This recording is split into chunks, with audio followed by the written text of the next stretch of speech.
Hello, everybody, and welcome to Out of the Blue. Another week has passed, a very busy week for us. Hi, David. How are you, sir? I'm great. I have no idea where this week has gone, though. I woke up Saturday morning and it's Friday. I don't know what's happened. Yeah, the world of education, everybody's trying to get everything done before we down tools for Christmas, as is usually the case. Yes, exactly. David, we've got a great episode ready for everybody today. I know. We're looking at 6 things to consider when you are recruiting marketing personnel into your school or trust. And the reason that we've decided on that topic for today is that it's something we've been discussing quite a lot recently and that we keep coming across in our conversations, particularly with trusts, actually, recently. So in today's episode, we're going to be chatting through our 6 key considerations. And very briefly, they are: be realistic about what is required, get help with understanding the experience of your applicants, recognize the skill set that's required, commit a budget to the position, set targets and make sure you review them, and be open to external expertise. And obviously, we're going to expand on those points during our conversation. But as ever, before we do, just so that everybody knows everything that we get up to as a team, remember that you can catch up with us on our social media channels, which are Facebook, Twitter, Instagram, and LinkedIn. Don't know why LinkedIn was the last one, because it's probably the one we use the most, but there you go. I'm also running as ever, my brand identity masterclass. That's actually running on Tuesday. So that's the 16th of November. It's at 1:00. There are still places available. And anybody that's watching this episode can also get a free place on that masterclass by using the access code NOVFREE. That's NOVFREE.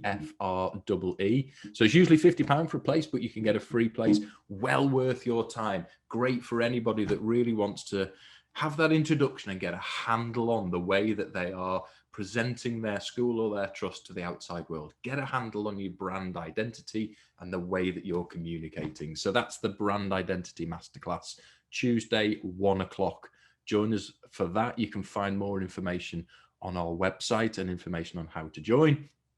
And also on our website, you'll find lots more episodes of Out of the Blue that you can backtrack on and take a look at all the topics we've been chatting about, and also our blogs that talk about similar sorts of things, all sorts of topics around marketing and communication. That's my bit over and done with. I'm out of breath now. Fabulous, Mark. That was a really good episode. Well done. Thanks. Bye, everyone. So, David, looking at, basically, we've seen this shift, this change in the way that marketing is being handled in schools, and lots of academy trusts in particular are bringing in marketing expertise. So they're looking outside of education often and wanting to, I suppose, improve the professional way that they're marketing. That can be a bit of a minefield in terms of how you recruit the right sort of person and what that person looks like. So we thought we'd chat about that.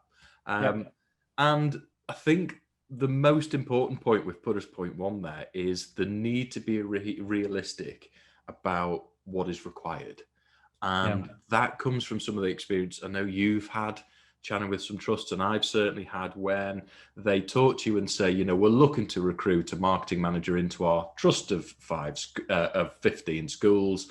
We're looking for someone part-time to work Tuesday morning and Thursday afternoon. What do you think? What do you think? I would just close my eyes and shake my head. I think there's a real lack of understanding about what can be achieved and what marketing is. Understandable. It's not something that has been required before as much in the state sector, and multi-academy trusts are exploring. Certainly, the smaller to medium-sized academy trusts are exploring the opportunities that marketing can bring to the trust. Quite often we see that they don't believe in marketing because they've had a poor experience. They may have had a consultant come in, deliver a report, and then ran for the hills, as we've mentioned before. And I think the experience has not been great. So what is it they're looking for to fill that position? What's the skill set needed? And I think that there's probably a whole episode that we could do just on that skill set, because quite often a marketing person, that when we've seen them brought into a trust, they've been brought in at a certain pay grade, and then they're expected to put together a strategy, start planning out the comms for that strategy, ordering lanyards and business cards and stationery, and looking at websites, and there's just so much to do that 3 days a week, as a marketing executive is not going to cut it when you've got a number of schools to look at as well as the trust. So I think what is required? Why are you bringing on a marketing person within the trust? And for me, I think trusts should be looking to bring on somebody who is strategic, and their sole focus is to look at strategically what the trust is doing from a marketing perspective, and then each of those schools as well. And that should be their remit. And then everything else, like website development, managing print production of prospectuses and graphic design and photography and videography, all that is extra in addition to this person's role, and other expertise needs to be brought in. And I think that's why really when multi-academy trusts approach Blue Apple Education, they are getting the full gamut of experience and expertise. You're not just getting one person who's going to help you with your marketing, and you believe that they're going to be able to do everything. They can't. And you need a team of people to actually deliver everything that's needed. And it's just, I think, making them aware of that, really.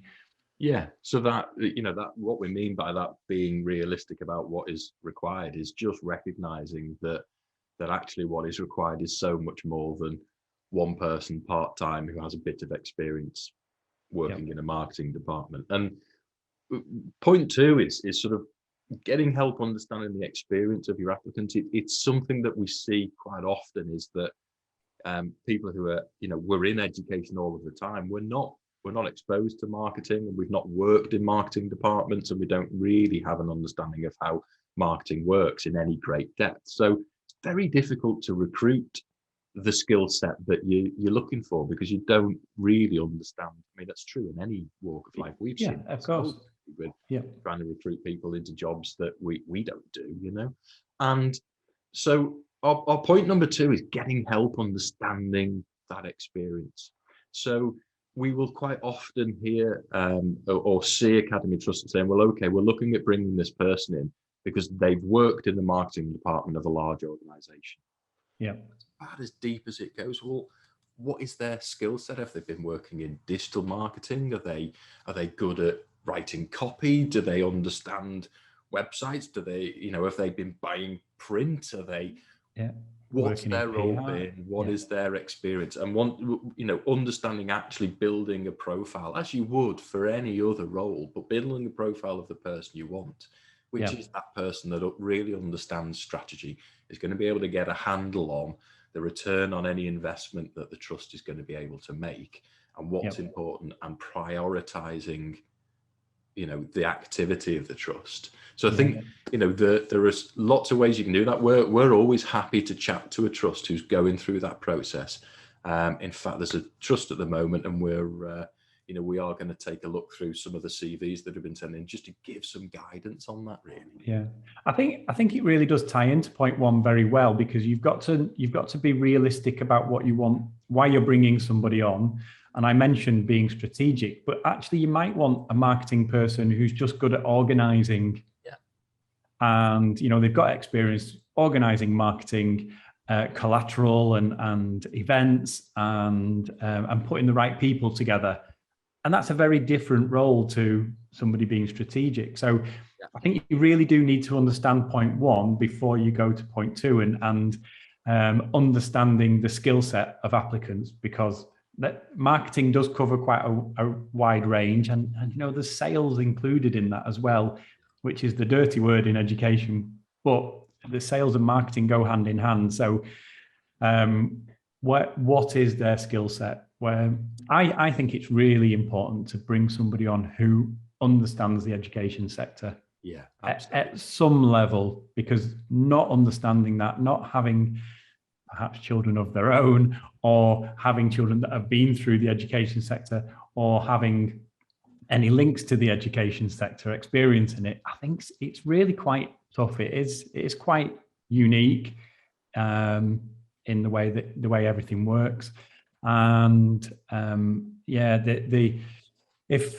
you only have to look at the independent sector, look at the types of roles that independent schools are advertising.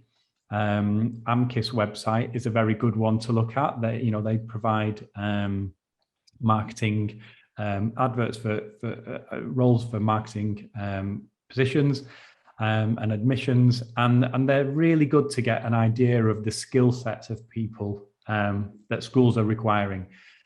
Even look at the independent sector. If you want to bring somebody into a trust, a larger trust, approach people that are already doing it for independent schools or groups, because they have got the right experience. But then there's the question of affordability and paying for that expertise.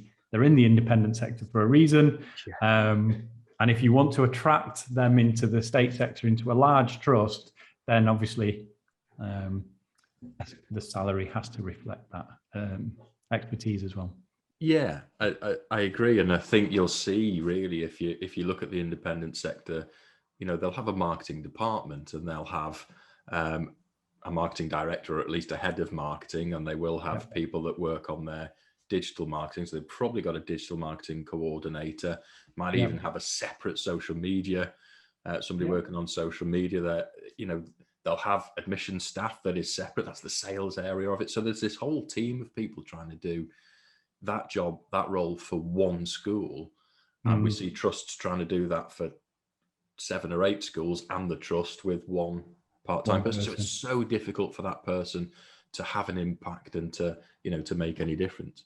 I think the answer to that really comes with points 4 and 5, which were commit a budget to the position, but set targets and review. Because I think what's hard is when you're not seeing a return on investment of any marketing activity, it's hard to convince a board of governors within a school even to spend money on advertising. So it's looking at why you're doing it. What can we benefit from? So from the trust point of view, attracting new schools is really important, but actually looking proactively at any schools that are short on pupil numbers and how that's going to be organized and sorted. So it is necessary to commit a budget into that activity and into that position. But the way that you can justify that is to make sure that you know what that budget has to achieve, what it's designed to do, and then review that. So that position, should be more than paying for itself. That's always the point of anything that is involved in sales and marketing commercially, is that those positions more than pay for themselves. It's exactly the same within education, although it doesn't seem that way often. It's hard to make that link. But they should be improving the finances of the trust and of the individual schools. That's what they're there to do. Yeah. Without those sales, you're selling. You are selling a service. Without those sales, then you're not going to be able to justify that future marketing spend. So you're right. It does need a budget, needs committing. And that budget isn't just for that person's salary. They have to be able to do something as well. So, whilst you might commit a budget and it covers that person's salary, they still have to be able to purchase video, for up-to-date photography. They still need prospectuses. They need to update the websites, all those things. They need to look at the branding. There needs to be budget assigned to those things. And the schools that are, and we've seen it in some trusts, the schools that are short on pupil numbers, they don't necessarily, or they shouldn't necessarily have their budgets cut because they don't have the numbers in the school. They should probably have some budget moved to them from the schools that are performing well as a group, because you need to get you need to fill those places in those schools that have less pupils. There's a political minefield. It is, but it's so important that the budget isn't just spent on the schools that are performing well, because it's well, it is in essence the very nature of why we're a multi-academy trust. Surely it is that collaboration, it is help, it is in improving the performance and the life chances of pupils across the whole spectrum of the trust, really, and that needs to run through everything that the trust is involved with. So I think you're right. We have seen that. We've been involved with trusts, and their priority has been a school that is performing very well, is full, has got a waiting list, and yet they have a school that is really struggling, and we weren't being asked to sort of help there. So we've had to sort of question and challenge that, because surely that needs to be the priority for you. If that's okay, you can't ignore it. You've got to look after that and make sure that it continues. But there needs to be a focus over there, surely. Yeah, there definitely there needs to be budget assigned to the school that's not performing as well, and get to really understand the reasons why. So, yeah.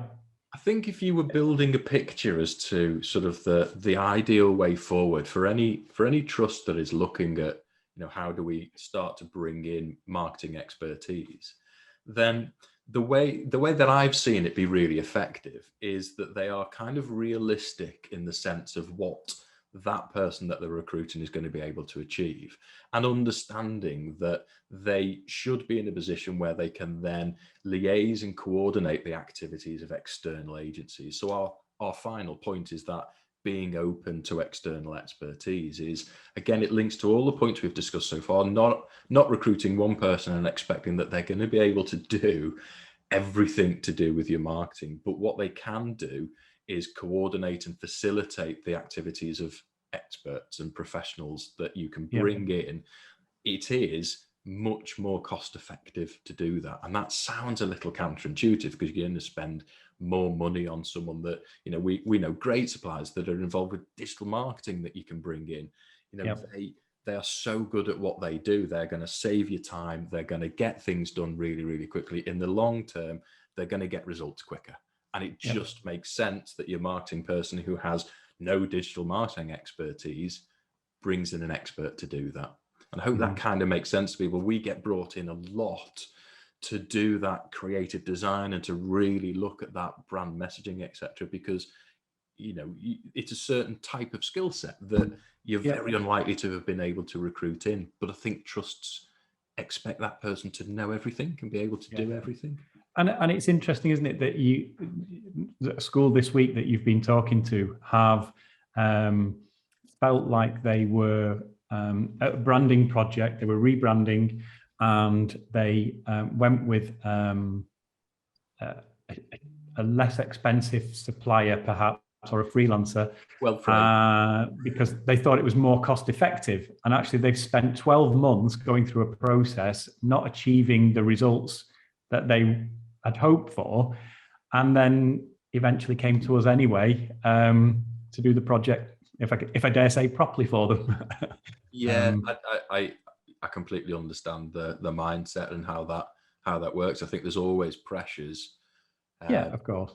And you've got that sort of, there's a danger, I think, and there is a fashion and an understandable pressure that a trust will look at getting 3 quotes. That they've got that. It's basically a rule that they're going to follow, because that's how the trust has been set up, and I understand why that happens. But a word of caution there is that when you get those 3 quotes, don't lose sight of actually the professionalism and the value of service that those suppliers are providing. There can be a temptation to go for the cheapest quote. And as we know, in every walk of life, it's not always the best option. So that comes back to your setting targets and knowing what you're trying to achieve. So look at what you're being supplied, look at what they are actually going to achieve for you. Does that fit with your strategy? Does that fit with what you want, or is it just a cheap option that you could make use of? It has to be what you need it to be. Yeah. I think it's worth noting, David, that I also talk to some fantastic marketing professionals now that are working in multi-academy trusts, that trusts have managed to recruit really well. They're excellent, you know, and some of them have come from industry. One or two have come from the independent sector, but we are seeing, I'm mentioning this because it's not doom and gloom. Think positively. There are some really of course, that are, you know, that are looking to work in the state sector. We've come across them and they are very well experienced. They've got some brilliant expertise. So it is possible to do. It's just a case of being mindful of what you need and what you're after, I think. Yeah. No, absolutely. Great. Okay, well, I hope we've shed some light on this rather murky topic. And it's a topic I know trusts are, if not struggling with, at least trying to deal with and trying to face up to. And I think it's only going to get a bigger issue for people as trusts grow and as the recognition of the need for marketing in multi-academy trusts becomes more prevalent. Then this is going to be something that gets talked about a lot more. If anybody wants any further advice about this, we're always available to chat. We'd certainly be happy to talk through anything you wanted to know about the sort of profile of person that you should be looking for, or that you could look for in your trust, and perhaps what they would be able to achieve for you. If anybody wants to have that conversation, by all means, do get in touch. All the details are on our website and will be shown at the end of the show. Just leaves me to say thanks, David. Thanks for another interesting chat. Yeah, another good one. I do enjoy these. They're really informative. Good to get the information out in the open and shared. Great. Good topic. We'll chat again next week. It'll feel like tomorrow because time is flying. Will. Thanks, David, and thanks everyone for listening and watching. We'll see you again next week. Goodbye. Thanks very much. Bye-bye. Bye. Thank you for watching our video, and I hope you enjoyed it. Please subscribe and leave a comment below, and please ring the bell for notifications. I hope I will see you again soon. Bye.